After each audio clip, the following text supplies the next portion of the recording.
Welcome back. It's chapter 4, and we're back with Grace, who had quite a nightmare about being chased by wolves and rescued by a strange gentleman who looked strangely familiar, and then turned out to be a wolf himself. This game does like people having nightmares, doesn't it? Or this entire series, actually. Before we begin, I want to take a brief look in Grace's notebook.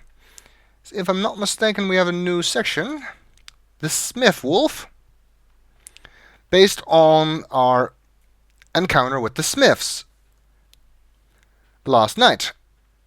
Last night, a man and woman from Pennsylvania showed up at the castle to meet the Schottenjäger. The woman, Mrs. Smith, seemed to go into a trance and warned me about the Black Wolf. 3 black wolves? That's a little hard to believe. I'll keep this under the Black Wolf section until I learn more about it. I guess that's a good idea. Maybe they're all the same wolf, or maybe they're just related. And, yes, well, as the notebook also reminds us, we need to find some facts about Ludwig II. Of course, our professor, forgotten his name, is already looking into that as well, but I guess we should try, Professor Barclay, that was his name. I guess we should try and find some stuff ourselves as well. Let's check the Schottenjäger library. You never know if maybe Grace has had a bout of inspiration.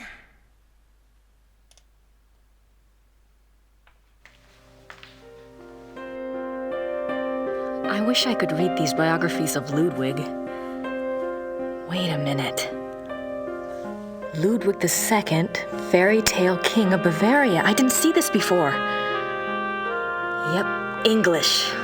Huh.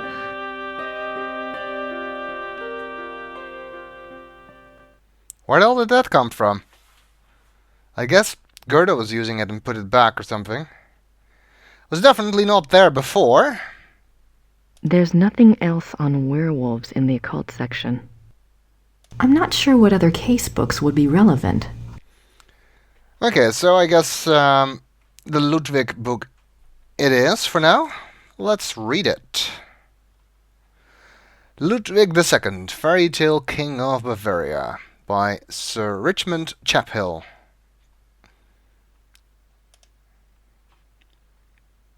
Published by Bertil Publishing, in Frankfurt, apparently. Ludwig remained throughout his life both very bright and very naive. He was an introvert who seemed to be constantly out of sync with traditional views of rulership, money, and human relationships.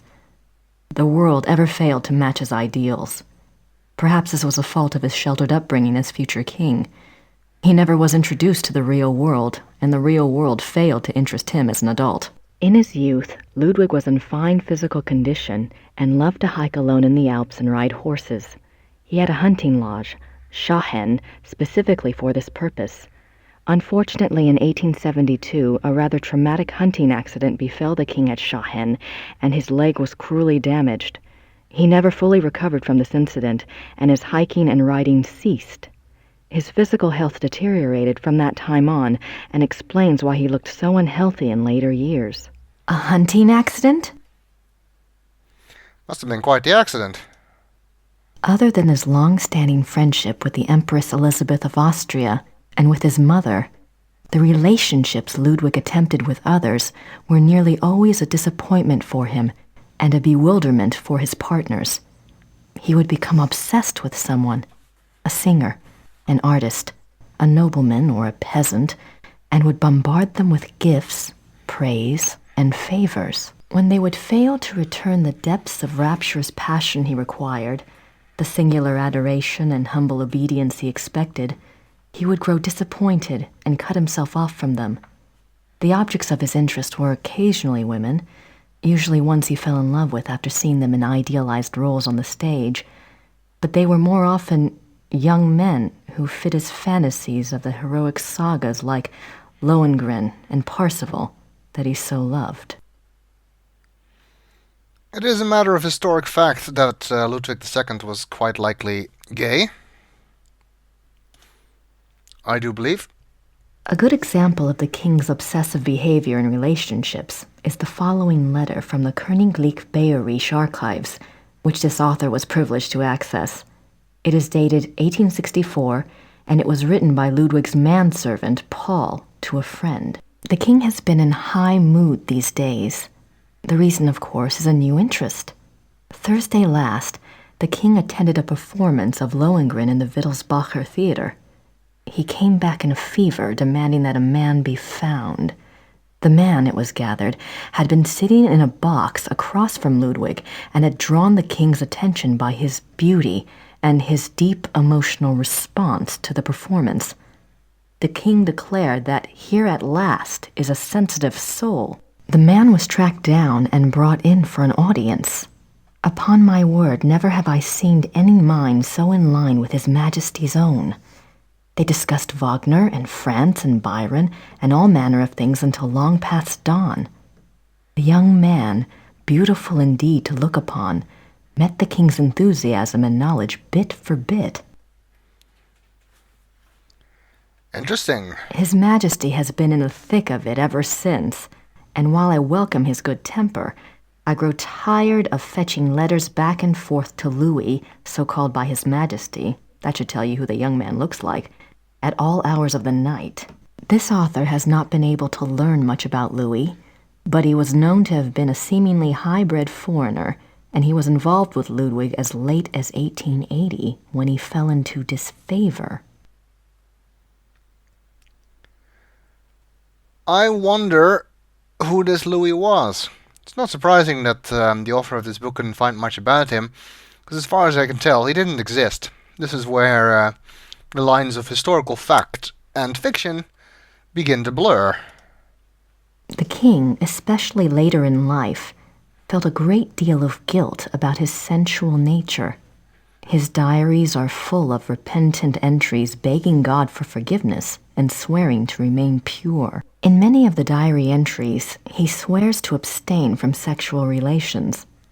The number of these oath entries indicate that Ludwig was not very successful in resisting temptation, yet it is also clear that Ludwig was a God-fearing man and that, though his flesh might occasionally fall, he never surrendered his heart and his conscience to sin. How nice for him. And I guess that's all we're interested in. Cannot read any further. Well, it's a start.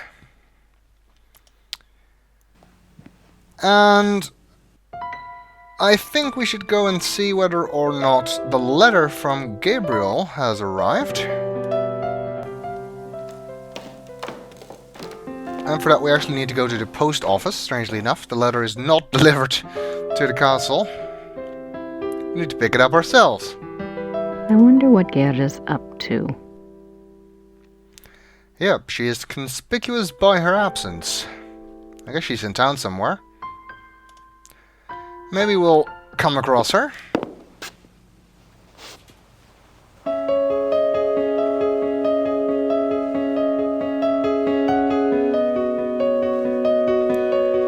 We still don't have the car keys after all, so that's all we can do. Go into town. No way we can go anywhere else yet. Unless we find a way to make Gerda more cooperative, I guess it'll stay that way.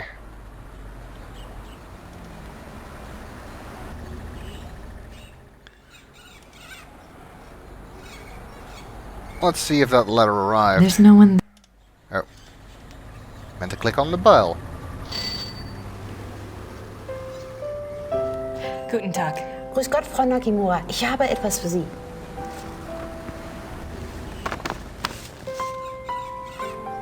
Oh, it's from Gabriel. Ja, das ist vom Schattenjäger. Ja. No, I think you... Gabriel is a working partner and... Never mind. Danke. Bitte, brauchen Sie noch etwas? No, we don't. Danke. Bitte.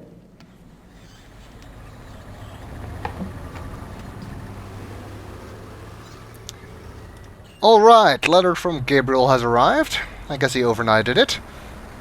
At least after the first bit, the chronology isn't as problematic anymore.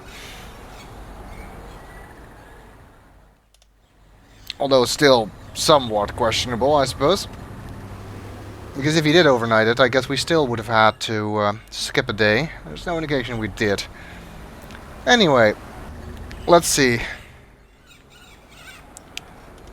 what he wrote. After all, we couldn't find out what he wrote when he was writing it, but now we can. Gracie, you decided to come over. That's great. Good and tag and all that. I'm sure you and Gertie are hitting it off. Yeah. Thanks for finding the werewolf book. I'm not sure what it all means, but it might be useful. About Ludwig II, you know, I think you might have something there. Ubergrau says there are 2 places you should check out. Ludwig had a castle called New Swan something, and there's a museum about him here in chemistry. Something like that. I really think you should spend some time looking into it. Don't worry. Things are going very smoothly this time around. I've tracked a suspect to a hunt club run by a man named Von Glauer. He seems okay, but I'm sure there's something going on with at least one of the others. Don't worry, though. I met a police detective named Lieber, so I have backup. I'll be finished soon. Sit tight and enjoy your visit till I get there. Gabriel. What does he think? I'm on vacation here? And no address. Thank you very much, Mr. Knight. We know, of course, that the main reason he's acting this way is because he wants to keep Grace out of trouble. Although it probably would be better for Gabriel's health if he were to include her, considering what happened last time, but anyway. Well, I guess at least we can continue our investigations into werewolves in Ludwig. And speaking of investigations, I guess we should talk to the Smiths, who were staying at the Gasthof. So let's see if they're there. And indeed they are. Having breakfast, I suppose. Hello there, dear. Hi, I'm Grace Nakamura from the castle. Am I interrupting? Heavens, no. Have a seat, Miss Nakamura. Well, I might. For a moment. Isn't this nice? We just finished our breakfast. Do you want something? No thanks. Good for you. I can never turn down food myself. Now you just tell us all about it, Sugar Pie. Well, I guess we should find out some more about the Smiths and what they know, but we'll do so in the next video.